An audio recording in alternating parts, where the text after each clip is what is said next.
La présentation d'aujourd'hui s'appelle « Intérêt de la coquille d'huître fossilisée dans la régulation de l'équilibre acido-basique ». Alors, il y a toujours un écho. On va effectivement commencer par le concept aromalogie, que vous connaissez certainement, même si aujourd'hui, aromalogie n'est plus aromacelt, et vous allez comprendre pourquoi. Mais le fond du concept est tout à fait le même, c'est-à-dire pour retrouver une bonne santé, il faut d'abord s'occuper de la base alcaline et ensuite, en parallèle, avoir une action, si possible, ciblée et curative grâce à l'action des huiles essentielles et des extraits végétaux, qu'ils soient terrestres ou d'origine algale. Donc, comme vous pouvez le voir, on a deux choses qui sont associées. Le support, mais qui est plus qu'un support, puisque le support est un actif par lui-même, ce calcium marin fossilisé, donc du carbonate de calcium, et en parallèle, l'association avec des huiles essentielles, éventuellement des extraits végétaux en parallèle, et dans certains cas, l'apport aussi des propriétés des algues marines. Donc, pour résumer, le concept aromalogie, c'est quoi? C'est d'abord traiter le support et en même temps traiter la cible. Donc, grâce essentiellement aux vertus thérapeutiques des huiles essentielles, qui chez Aromalogie sont des huiles garanties chémotypées et associées la plupart du temps à la présence d'algues bio. Alors, pourquoi est-ce que c'est aussi important de s'occuper de l'équilibre acido-basique? Alors, qu'est-ce que c'est que l'équilibre acido-basique? On parle d'équilibre acido-basique, c'est l'état biochimique des liquides de l'organisme qui correspond à une concentration stable en ion hydrogène H+. Donc, pour faire simple, mais je pense que tout le monde le sait, l'ion hydrogène, ça mesure l'acidité, c'est noté par l'appellation le pH, hein, le potentiel hydrogène, et qu'un pH de 7 est neutre, et qu'un pH en dessous de 7 est acide, un pH supérieur à 7 est basique. Alors, savoir que l'équilibre acido-basique, c'est quand même une fonction essentielle du corps pour réguler le pH plasmatique, donc la concentration en ion H+, en acide, du sang et du plasma. Alors, ça peut paraître un peu nouveau, cette notion d'équilibre acido-basique. C'est vrai qu'on en parle de plus en plus. Alors, officiellement, c'est une notion qui est apparue en Suisse il y a à peu près un siècle. Hein, c'est des publications de la Société suisse de nutrition qui a une des premières à avoir mentionné cette notion d'équilibre acido-basique. Mais comme vous pouvez le voir ici, il y a déjà 2400 ans, Hippocrate nous disait certainement, l'acide est-il le plus nuisible de tous les états des humeurs. Donc, même si la science à l'époque n'était pas aussi évoluée qu'aujourd'hui, il y avait déjà des constats et des gens qui comprenaient qu'il y avait des choses qui n'allaient pas et que, effectivement, l'acidité, c'était quelque chose qui était potentiellement nuisible. Alors, cette régulation de l'équilibre acido-basique, c'est la clé de voûte de la santé, et vous allez comprendre pourquoi. Mais on sait aujourd'hui que le stress et les modes de vie modernes ont tendance à déséquilibrer cet équilibre acido-basique en acidifiant notre organisme. Et cette acidose, elle a beaucoup d'effets. Bon, le premier, c'est que ça accélère de façon systématique le vieillissement. Et on va voir que ça peut avoir de très nombreuses conséquences physiologiques. Et qu'aujourd'hui, il est clair qu'un des moyens de traiter ce problème d'acidose, c'est ce qu'on appelle l'alimentation alcalinisante, pour la prise en charge de cet équilibre acido-basique. Et pour ceux qui ne le savent pas encore, aujourd'hui, il existe un certain nombre de documents tout à fait accessibles qui permettent la classification des aliments par l'indice PRAL, c'est-à-dire l'indice de charge acide. Donc, si vous allez sur internet aujourd'hui, vous verrez que ce sera très facile à trouver. Chaque type d'aliment, que ce soit, je ne sais pas moi, de la tomate, un steak haché ou autre chose, et dans fait partie de cette classification et a une note qui vous indique si, cet aliment est plus ou moins, chargé en acide et quel impact il peut avoir éventuellement sur l'équilibre acido-basique. Alors, quand on parle d'équilibre acido-basique, pourquoi est-ce qu'on parle de cet équilibre? C'est que tout simplement, heu, dans la vie de tous les jours, les cellules et notre organisme produisent des composés acides et tout ça, c'est lié à l'activité métabolique normale des cellules. Donc c'est une conséquence des activités chimiques de l'organisme et pour que tout ça soit à peu près, fonctionnel, on sait aujourd'hui que, le pH idéal, du sang, du plasma, est normalement faiblement basique, idéalement entre 7,38 et 7,42. En dessous de 7,38, on considère que, le corps est en acidose et au-dessus de 7,42, on considère qu'il est en état d'alcalose. Alors, en parallèle du sang et du plasma, on va voir qu'on peut aussi mesurer le pH des urines, on va comprendre pourquoi.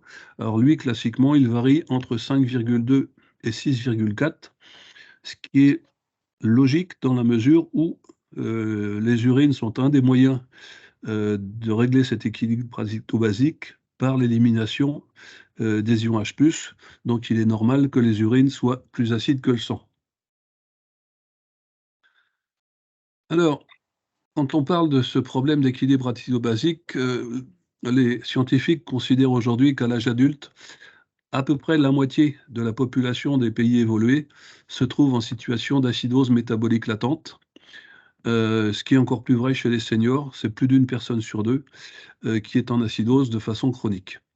Donc on considère que c'est un bruit de fond discret, mais sournois, parce que c'est pas forcément des symptômes très, très marqués, très évidents, mais qui peuvent toucher effectivement n'importe quel individu considéré comme en bonne santé, malgré tout. Mais on va voir que l'état de bonne santé, on peut l'améliorer si on s'intéresse un minimum à cet état d'acidose.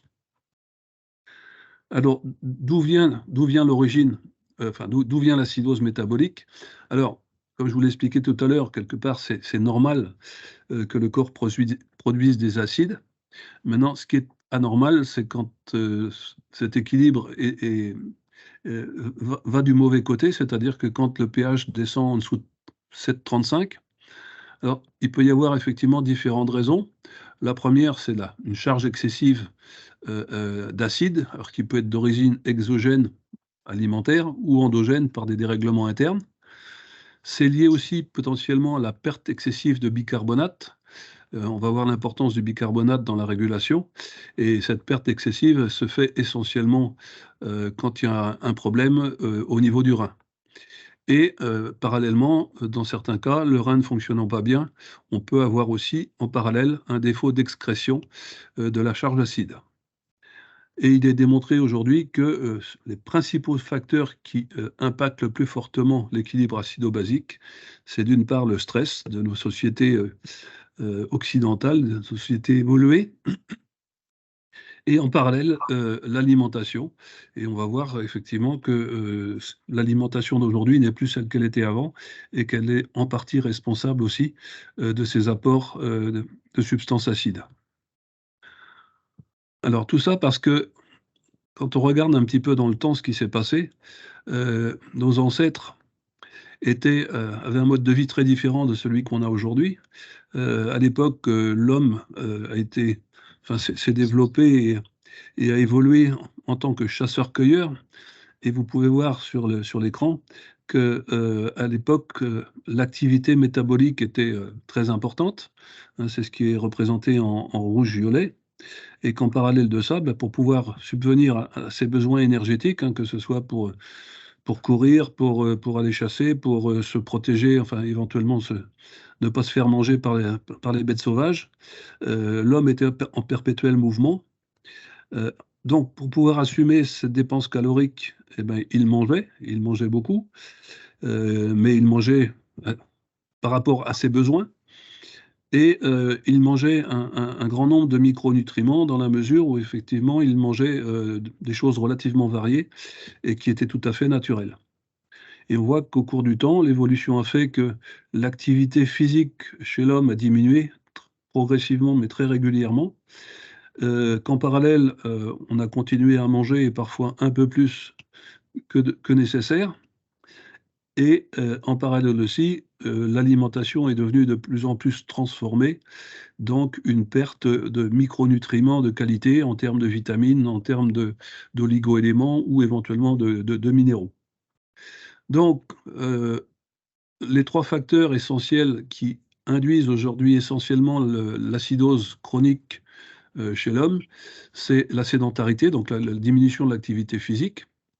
Bon alors, à l'opposé, certains sportifs de haut niveau peuvent aussi, avoir des problèmes d'acidose métabolique parce qu'eux, au contraire, ben, ils sursollicitent leur métabolisme et donc là aussi on a, une grosse production, de substances acides.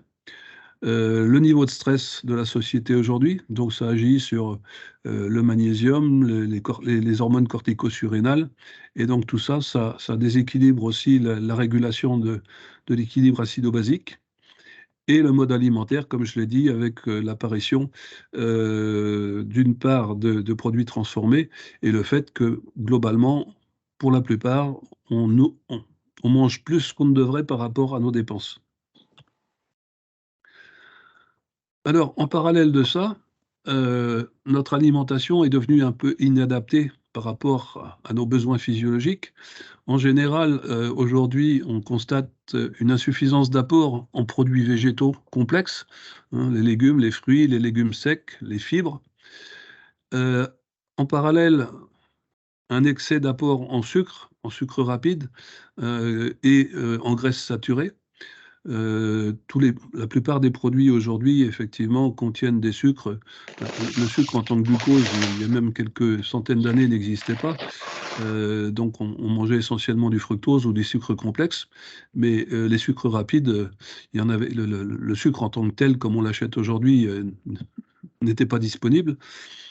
Et à côté de ça, un certain nombre de déséquilibres alimentaires. Alors c'est vrai, pour, le ratio protéines animales, protéines végétales, on a tendance à manger trop de viande.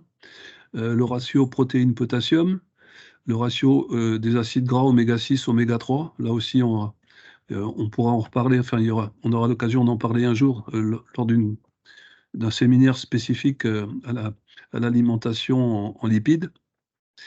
Et le ratio sodium-potassium, on sait aujourd'hui qu'on a tendance à réduire les apports de sodium parce qu'aujourd'hui, ils sont trop importants par rapport au potassium et tout ça, ça joue sur les équilibres métaboliques et sur l'équilibre du sang.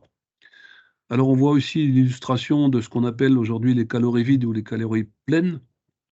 Les aliments transformés aujourd'hui, sont essentiellement des apports caloriques, mais qui n'apportent pas grand-chose de plus puisque, la plupart des aliments transformés ont été, un peu pillés, de leur valeur nutritionnelle. Alors soit parce qu'on détruit les vitamines, soit parce qu'on extrait, certains composés des aliments pour pouvoir en faire autre chose et les valoriser d'une autre façon. Donc ces calories vides sont essentiellement productrices de ce qu'on appelle des radicaux libres, donc sous forme d'ion H+, donc acidifiantes, alors que, la consommation d'aliments naturels, plus traditionnels, apporte ce qu'on appelle des calories pleines parce que, en plus des calories, on apporte aussi les micronutriments, donc les vitamines et les oligoéléments, qui sont présents normalement à l'origine dans les matières premières. Alors, quelles sont les conséquences de l'acidose métabolique? Comment est-ce qu'on peut, caractériser cet état? Ou quels sont les symptômes, les signes, principaux? Alors vous allez voir qu'ils sont très, très nombreux. Alors, c'est divisé en trois parties, hein. Il y a les signes cliniques, les conséquences physiologiques et les conséquences fonctionnelles. Donc si on regarde les signes cliniques, c'est la bon, c'est assez parlant, mais vous allez voir que, c'est très divers, mais que ça touche quasiment toutes les fonctions. Alors, les premiers signes apparents, ça peut être à l'extérieur, des signes cutanés, les signes sur la qualité des poils ou des cheveux, des signes psychiques, donc sur tout ce qui est état nerveux, des signes digestifs et des signes ostéo-articulaires. Donc, je ne sais pas si on va, enfin si, on va quand même regarder un petit peu tout ça plus en détail, parce que c'est quand même important. Quand on parle de signes cutanés, alors un symptôme classique, c'est la qualité de la sueur, une sueur un peu âcre qui sent un peu fort, un peu acide, avec pour conséquence, bien souvent des irritations dans les régions à forte sudation et en particulier là où on porte, des bijoux qui ont tendance à noircir à cause de cette, sueur, acide. Une peau sèche, granuleuse, prurigineuse, des débuts d'eczéma. Au niveau, des ongles de mauvaise qualité avec des taches blanches, des stries, des doublements. La même façon pour les cheveux, hein, des cheveux ternes et des cheveux qui cassent ou qui tombent. Sur le plan psychique, état général, ben, en général, c'est une perte de l'énergie au sens large, donc perte d'entrain, de joie de vivre, tendance plutôt dépressive, sensation de fatigue permanente, difficulté à récupérer après un effort, des coups de pompe après le repas et puis une sensation, de froid intérieur. Alors associé à tout ça, on a des signes plus spécifiques sur le plan digestif, tendance diarrhéique avec, éventuellement des brûlures, rectales, prédisposition colique, aux diarrhées, décoloration des selles. En même temps que les brûlures rectales, on peut aussi avoir donc des fissures et des fistules au niveau anal et classiquement avec des tendances diarrhéiques, des crampes, des douleurs abdominales, récurrentes. Et sur le plan ostéo-articulaire, on retrouve des difficultés de récupération après les efforts, alors des douleurs articulaires plus ou moins migrantes, ostéopénie qui conduit en général à l'ostéoporose, des craquements articulaires, une hyperlaxité des tendons avec des tendinites, sclérose ligamentaire et éventuellement on peut aller jusqu'à des fractures de fatigue. Alors sur le plan général physiologique, des conséquences sur le plan cardiaque, au niveau de la contraction, cardiaque et de la pression artérielle, mobilisation des oligoéléments et minéraux tels que le potassium, le magnésium, le calcium. Alors effectivement, ça peut tout déséquilibrer, vous allez comprendre pourquoi tout à l'heure, avec pour conséquence une accélération du catabolisme protéique à la fois osseux et musculaire. On perd des éléments. Une perturbation du métabolisme du glucose par, hyperinsulinémie, augmentation du stress oxydant et perturbation d'un certain nombre de métabolismes hormonaux, en particulier des hormones de croissance. Alors, sur le plan purement fonctionnel et pathologique, eh ben, on voit que, ben, l'hypertension peut amener à des problèmes cardiaques, cardiovasculaires au sens large. Ça peut aller jusqu'à des AVC ou des crises cardiaques. La sensibilité au stress, donc sur l'équilibre neurovégétatif, hein, avec les conséquences, comme on a dit tout à l'heure, tendance dépressive. Donc l'ostéopénie, fragilité des os qui peut aller jusqu'à l'ostéoporose. Fragilité à la fois aussi sur le plan musculaire et ligamentaire. Insulinorésistance, donc aggravation potentielle des problèmes de diabète. Syndrome de fatigue chronique, fibromyalgie, spasmophilie. Sarcopénie, c'est-à-dire, bah, réduction effectivement de la qualité et du volume de tout ce qui est musculaire.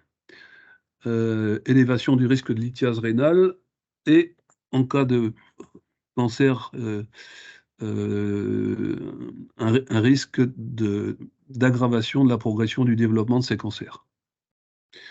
Alors vous voyez que tout ça, c'est très, très, très divers, mais c'est potentiellement, bah, grave sur tout un tas de plans physiologiques et psychologiques.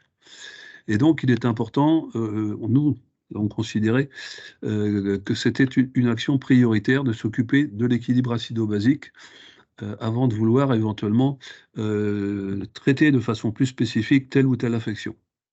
Alors comment on peut mesurer l'équilibre acido-basique? Ben, classiquement, ben, on va mesurer le pH et le pH le plus facile à mesurer, c'est le pH urinaire, même si on peut aussi, se faire des prises de sang et faire des mesures de pH plasmatique. Mais bon, c'est un peu moins facile. Alors, quand on veut faire ça, il faut le faire de façon comment dire, un peu contrôlée, c'est-à-dire sur une durée suffisamment longue, au moins une semaine. Juste un prélèvement ne sera pas révélateur ou caractéristique d'une acidémie. Donc, classiquement, sur les secondes urines de la journée, puisque, comme vous allez le voir, les premières sont naturellement plus acides, elles sont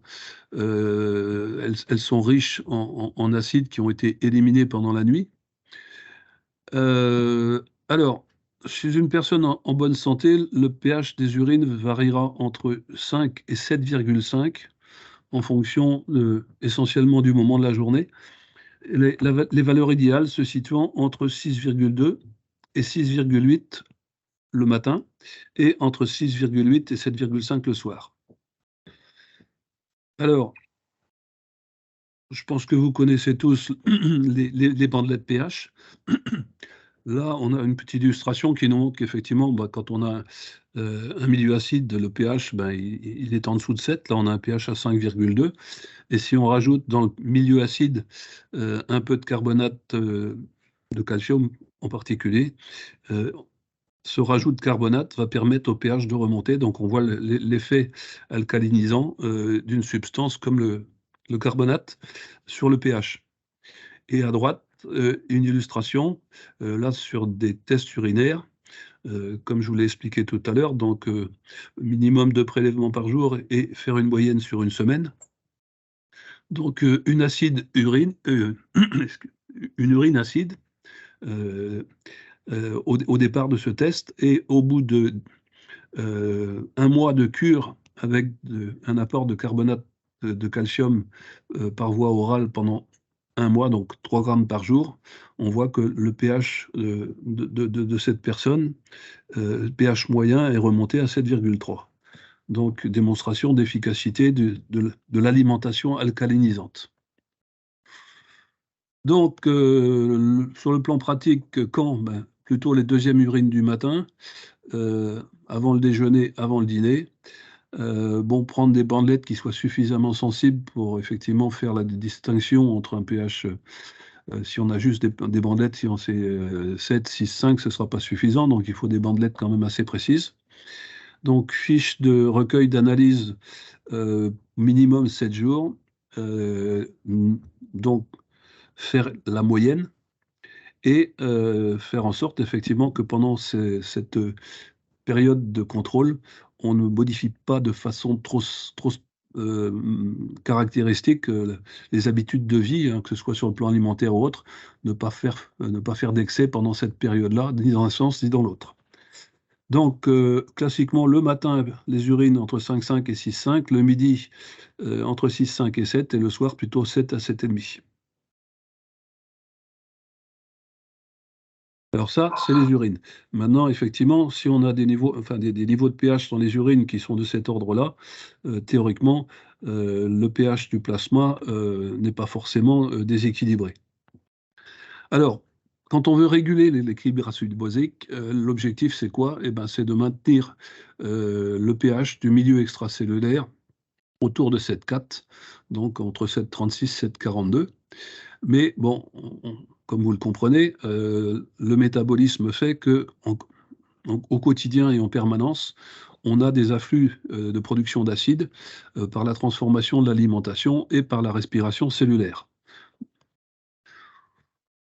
Donc cet équilibre, si on peut appeler ça permanent, est nécessaire à l'organisme. C'est un équilibre qui se produit entre, comme vous pouvez le voir ici, comment dire, l'équilibre entre le bicarbonate et l'acide carbonique dans le sang. Alors, on voit que l'hydrogénocarbonate, hein, HCO3-, peut s'associer à des ions H+, donc à des ions acides, pour passer sous forme d'acide carbonique dans le sang. Et l'acide carbonique a la particularité de pouvoir, dans les poumons, se transformer d'une part en dioxyde de carbone et en eau, en H2O. Et donc, c'est cet équilibre permanent dans l'organisme qui permet cette régulation du pH plasmatique. Mais pour pouvoir effectivement avoir une régulation relativement fine, dans l'organisme, on a des systèmes qui sont là pour réguler cet équilibre. Alors, on a les systèmes tampons en tant que tels, on va les voir juste après, et des organes de régulation, et essentiellement les poumons et les reins. Donc, on va les voir les uns après les autres. Alors, quand on parle des systèmes tampons, classiquement en chimie, un système tampon, c'est un système qui est capable de neutraliser, capter des ions, aussi bien d'un côté que de l'autre, hein. On peut avoir un système tampon basique comme acide. Là, dans le cas présent, les systèmes tampons de l'organisme, c'est des systèmes tampons capables de neutraliser les ions H+, et donc de maintenir le pH à un certain niveau, quelle que soit la situation. Et ces systèmes tampons sont le principal facteur de régulation de l'équilibre acido-basique dans l'organisme. Il y en a 6. Le principal en activité étant le système bicarbonate acide carbonique, comme je vous l'ai déjà mentionné précédemment. Donc HCO3- H2CO3.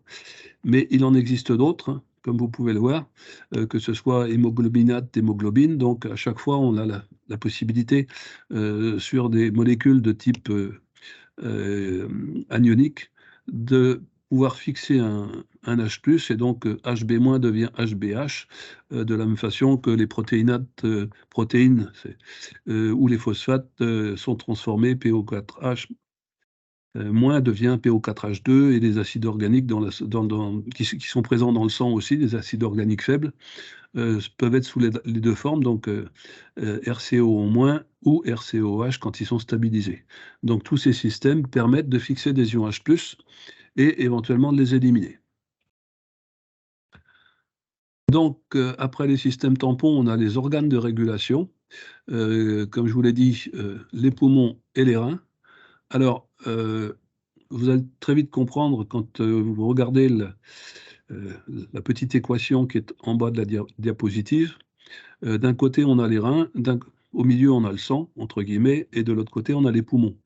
Et donc, l'équilibre acido-basique, basé sur l'équilibre entre le bicarbonate et l'acide carbonique, permet de produire, comme je vous l'ai dit tout à l'heure, du CO2 et de l'H2O. Et donc, au niveau pulmonaire, les poumons permettent cette évacuation du CO2 et de l'eau en parallèle. Et donc, quelqu'un qui est en état d'acidose important, éventuellement lié à une suractivité physique momentanée, va par hyperventilation, hein, donc par une respiration ample et profonde, rejeter des ions H+, donc réguler son pH, par le fait du rejet du CO2. Et donc, cette hyperventilation, bon, elle peut être volontaire. Maintenant, on peut aussi plus ou moins l'accélérer en cas de besoin, mais au quotidien, si vous voulez réguler votre pH plasmatique uniquement en faisant de l'hyperventilation, ça va être un peu compliqué. Donc ça, c'est une façon de le faire de façon régulière et permanente au sein de l'organisme, heu, par la simple respiration. On ne rejette pas que de l'eau, hein. On voit quand on souffle sur une substance froide, on voit qu'il y a de la vapeur d'eau dans ce qu'on expire, mais ce qu'on expire essentiellement, c'est du CO2, et le CO2 et l'H2O permettent l'élimination des ions H+. Donc c'est l'eau qu'on élimine qui est le vecteur des ions H+, qui sont présents dans l'organisme, et donc qui s'associent au bicarbonate. Donc alors dans les reins, ils ont 2 fonctions vis-à-vis de l'équilibre acido-basique. Ils sont capables, naturellement, ils ont pour «mission» entre guillemets, d'excréter les ions H+ de façon active, hein. Alors 75 sous forme de NH4+, donc c'est l'ammoniac transformé en un NH4+, et le dernier quart sous forme libre, directement des ions H+, ou sous forme d'autres acides, comme l'acide phosphorique. Donc le rein a pour fonction essentielle d'éliminer les déchets de l'organisme, mais une bonne partie de ces déchets essentiels, ce sont les ions hydrogène. Et en parallèle, Alors c'est intéressant puisqu'effectivement, l'ion, bicarbonate est essentiel à l'équilibre acido-basique et en ce sens, là aussi, au niveau des reins, on a une réabsorption active. C'est un mécanisme, c'est pas juste un déséquilibre ou une passoire, hein. Les reins vont, être capables de réabsorber, au niveau des, au niveau de la enfin de bon, excusez-moi, j'ai oublié le mot, c'est pas grave. C'est un processus actif qui permet, donc de récupérer des ions bicarbonate puisque, classiquement, quand on a un ion H+ qui s'associe à des ions bicarbonate, au bout du compte, les ions bicarbonate, ils disparaissent sous forme de CO2. Donc il y a un besoin de conserver en permanence, des ions bicarbonate dans le sang. Alors, qu'est-ce qu'on propose aujourd'hui chez Aromalogie, pour retrouver cet état de bonne santé, cet état fondamental d'équilibre, qui permet, d'abord de traiter le fond avant de traiter les symptômes plus spécifiques? Eh ben, pour nous, le concept, il est évident, c'est que, avant pour pouvoir être efficace sur des cibles particulières, il faut, s'assurer que le fond est équilibré et on sait aujourd'hui que la plupart des pathologies qui apparaissent, sont le signe d'un déséquilibre du fond et en particulier du déséquilibre de l'équilibre acido-basique. Donc on est parti du principe que dans tous nos produits, il fallait qu'en plus de l'action ciblée, on puisse avoir l'action de fond et l'action de fond, c'est le rééquilibrage de l'équilibre acido-basique qui permet le rééquilibrage des fonctions métaboliques de base et donc un meilleur fonctionnement de tous les autres organes et de toutes les autres fonctions. Alors, comme on vous l'a expliqué tout à l'heure, pour maintenir l'équilibre acido-basique, puisqu'on produit, essentiellement des acides, le corps va utiliser des bases, alors sous forme d'éléments minéraux alcalins, pour combattre ces acides. Alors, au quotidien, le corps va chercher en permanence des éléments alcalins, pour combattre ces éléments acides. Et il va dans un premier temps essayer de trouver ces éléments alcalins dans l'alimentation, hein, donc les substances, alcalinisantes. Mais s'il n'en trouve pas suffisamment, il va être obligé d'aller les chercher ailleurs et en particulier, dans les tissus qui contiennent du calcium, du carbonate, c'est les tissus osseux et c'est en ça que, l'acidose métabolique, se traduit très fréquemment, sur le fond par des pathologies osseuses, ostéopénie pour commencer et ostéoporose pour continuer. Donc, il y a une évidence pour nous qui était que, l'apport par voie alimentaire de substances alcalines était, un moyen très simple et efficace pour, contrôler, prévenir ou limiter ces états d'acidose métabolique chronique.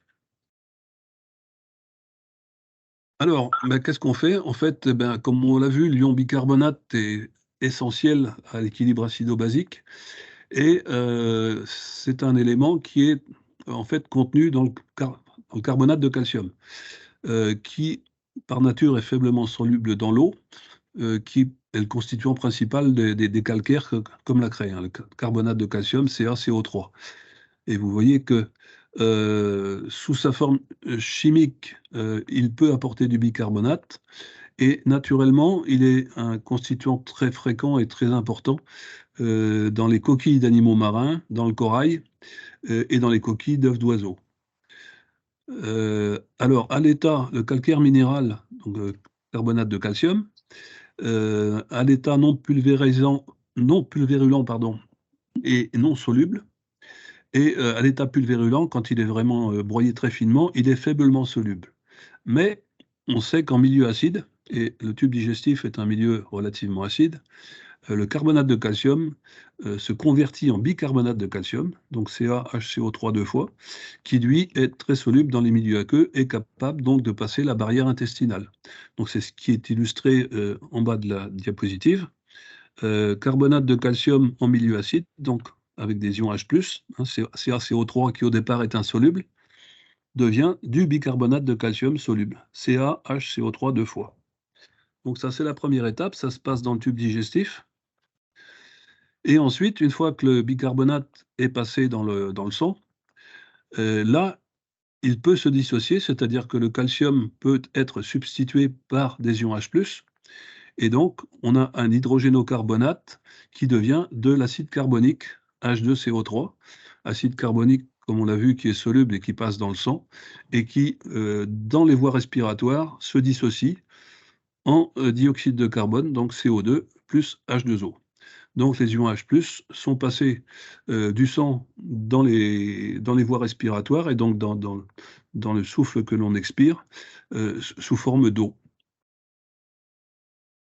C'est aussi simple que ça.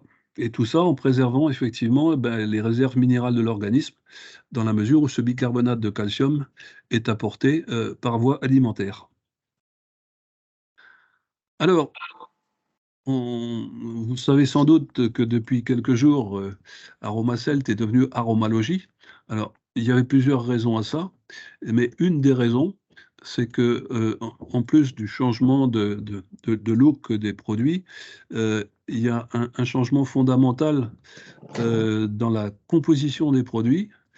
C'est que initialement, cette prise en charge de l'équilibre acido-basique était basée sur la présence de l'ithotam dans les formules, mais on a décidé, vous allez comprendre pourquoi, de changer cette formulation en substituant le litotam par du carbonate de calcium, issu, de la coquille d'huître, mais pas n'importe coquille d'huître, vous allez voir. Donc, comme vous pouvez le voir ici, la coquille d'huître est composée essentiellement de carbonate de calcium. Alors, sous 2 formes chimiques en général. D'une part, dans le nacre, ce qu'on appelle de l'aragonite, et dans la couche principale, dans la couche externe de la coquille, là où il y a des prismes de minéraux, là, le carbonate de calcium est sous forme, de calcite. Mais ce qui est intéressant, c'est que quand on regarde à l'intérieur de la coquille d'huître, comment tout ça s'est arrangé, on voit qu'entre le nacre et entre les prismes, on a des espaces là qui sont représentés par des traits noirs, et ces espaces sont en fait de la substance organique, ce qu'on appelle la conchyoline, essentiellement protéique, qui sert de support à la cristallisation à la fois du nacre et des prismes.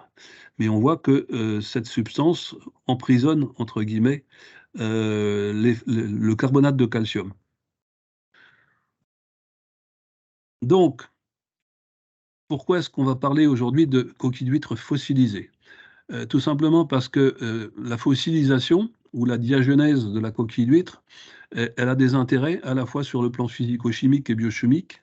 Tout simplement parce que par ces phénomènes de fossilisation, savoir que les coquilles d'huîtres fossilisées que l'on utilise ont à peu près 10 000 années d'existence, hein. Elles sont mortes il y a longtemps et qu'elles se sont retrouvées au fond des mers et ensuite, après, comment dire, fossilisation, une partie de ces, ressources, de ces couches minérales se sont retrouvées accessibles sur le plan terrestre. Et donc, pendant la fossilisation, il y a 2 phénomènes concomitants qui se produisent.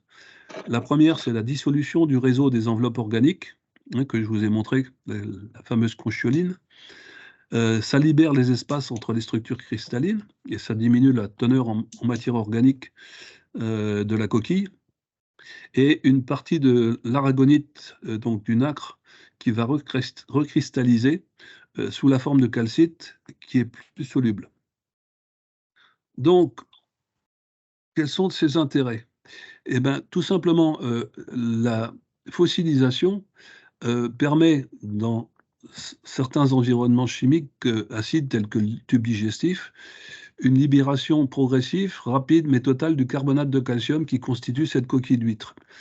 Puisqu'on n'a plus la protection, des enveloppes organiques, et en plus, le calcium est présent quasiment exclusivement sous forme de calcite. Donc dans ces coquilles d'huîtres fossilisées, on a du carbonate de calcium quasiment pur. Donc en moyenne, on garantit un minimum de 96 de carbonate de calcium, dont au minimum 38 de calcium. Par ailleurs, l'altération de la conchyoline de la phase organique des enveloppes permet aussi la solubilisation des autres minéraux qui sont constitutifs de la structure de la coquille est représenté essentiellement, dans le cas des coquilles d'huîtres, par du magnésium, un peu de sodium, un peu de potassium, mais également des oligoéléments, et principalement le fer, le manganèse, le cuivre et l'iode. Alors, comme vous allez le voir par la suite, euh, le choix de la substitution du lithotame est tout à fait cohérent, et encore plus vrai quand on compare la coquille d'huître fossilisée par de la coquille fraîche. Donc là, on a fait un certain nombre d'analyses sur ces différentes matières premières. On voit que on a mesuré la teneur en matière organique. Donc, ce qui n'est pas de la matière organique est forcément de la matière minérale. Donc, par substitution, vous voyez bien que le lithotame contient naturellement environ 9,5% de matière organique, ce qui veut dire à peu près 90% de matière minérale. La coquille fraîche, 7,6% de matière organique. C'est normal, elle n'a pas été fossilisée. Donc la conchyoline est toujours présente. Et dans la coquille fossilisée, on n'a que 3,1% de matière organique résiduelle. Ça veut dire qu'on a à peu près 97% de matière minérale. Donc, ça laisse présager qu'effectivement, la teneur en carbonate de calcium de la coquille fossilisée va être nettement supérieure à celle de la coquille fraîche ou du lithotame.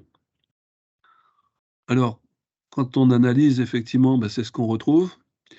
Le calcium de la coquille fossilisée est d'environ 38 à 39%, alors que pour le lithotame, on est à 34,9%, donc il y a quand même déjà quelques points de moins, et dans la coquille fraîche, 30%, et c'est la conséquence aussi, effectivement, de la présence de la matière organique, qui fait qu'en pourcentage, on a moins de minéraux et donc moins de calcium dans la coquille fraîche et dans le lithotame. Donc environ 29% de teneur en carbonate de calcium de plus pour la coquille d'huître fossilisée par rapport à la coquille fraîche et 11% de plus par rapport à du lithotame. Alors là, c'était une évaluation de la teneur en métaux lourds. C'est quand même important de mesurer ces différents éléments. Là, vous voyez que pour ce qui concerne les principaux métaux lourds, et en particulier l'arsenic et le plomb, la coquille fossilisée contient 10 à 20 fois moins d'arsenic ou de plomb que le lithotame ou la coquille fraîche. Pour les autres, le cadmium et le mercure, on est quasiment sur les mêmes valeurs. Alors, pour mesurer l'intérêt de cet apport en coquille fossilisée sur le plan physiologique, on a fait un certain nombre d'études, de mesures de solubilisation en conditions intestinales. Donc là, c'est plus ou moins le protocole qui est présenté ici, mais ce n'est pas le protocole qui est intéressant, c'est les résultats. Alors, les résultats de cette étude montrent que dans les conditions des essais, qui reproduisent les paramètres environnementaux de la première partie de l'intestin, la coquille d'huître est fossilisée et soluble à 100%. Dans les mêmes conditions, la poudre de lithotame est soluble à 56%, presque moitié moins, et la coquille d'huître fraîche n'est soluble qu'à 18,4%.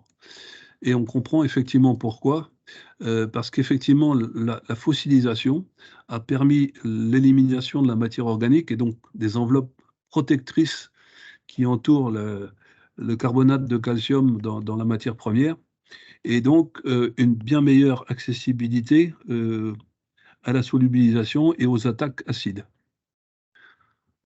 Alors, pour résumer de façon très simple, vous voyez que vous avez donc à gauche la coquille d'huître fossilisée, au milieu le lithotame, et à droite la coquille fraîche.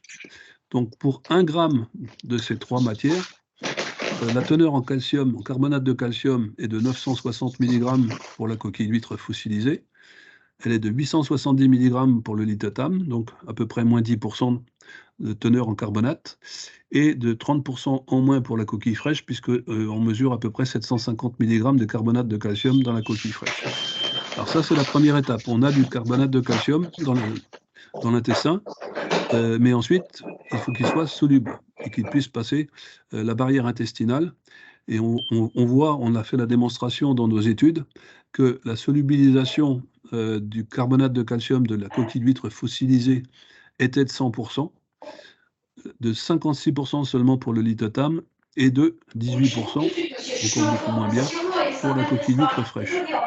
Et donc au final, et c'est ça le plus important, quand on mesure la quantité de carbonate de calcium potentiellement assimilée, relative à l'apport d'1 gramme, de matière première, type coquille ou lithotam, on voit que pour la coquille d'huître fossilisée, on a un ratio de 96 hein, 960 milligrammes.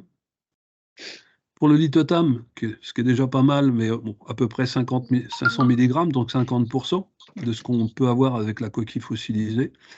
Et pour la coquille fraîche, pour ceux qui seraient intéressés, on a un apport de seulement 135 milligrammes pour 1 gramme de coquille fraîche, donc 86 en moins, ce qui fait des ratios de 1 à 2 quand on compare la lithotam et la coquille fossilisée, et de 1 à 7 pour la coquille d'huître fraîche. En résumé, il faut 7 fois plus de coquilles fraîches pour avoir le même effet qu'1 gramme de coquille fossilisée.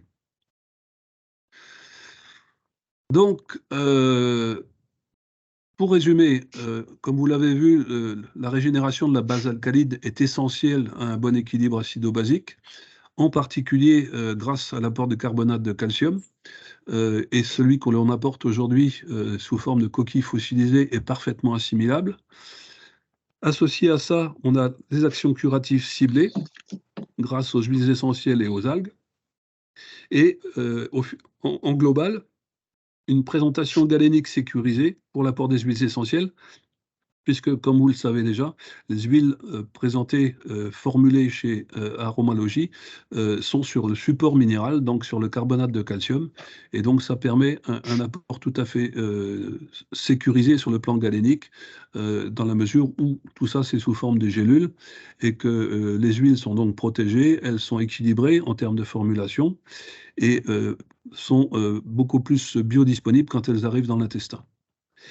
Donc tout ça, quel que soit le produit, sous des formes ciblées, et donc breveté, puisqu'on a breveté cette nouvelle forme d'apport sous forme de coquille d'huître, et donc sous forme de poudre d'une formulation d'huile essentielle associée à des extraits végétaux terrestres ou marins.